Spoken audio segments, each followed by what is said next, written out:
the good news is for June, no change. We stay as we are.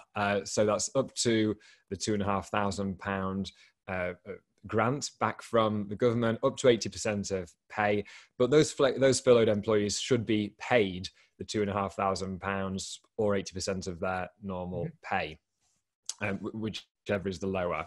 And of course, that's all got to be done by that 100 times before. So I won't go over that again. Yeah. July, what they've done is to bring forward, actually, sooner than we expected, the flexible furlough arrangement.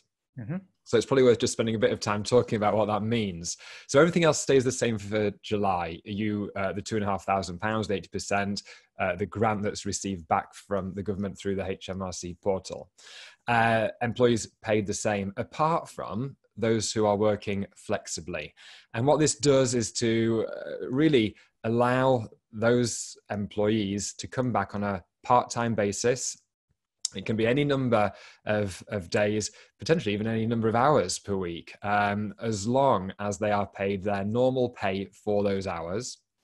Any period that they're not working, when they otherwise would be working, so whatever their normal working week would be, then they can go back onto this furlough scheme to be paid at the furlough rate, which has been, again, previously agreed, or any other arrangements that you've made with that particular employee. And that rebate can be received back from the government.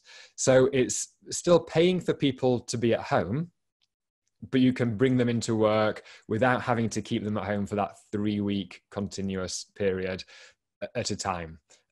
So you can break it up. And I think, again, this is exactly what we were talking about right from the start, saying that the furlough scheme didn't sort of reinvigorate businesses, didn't give them opportunity to get started again in a piecemeal way. This now does.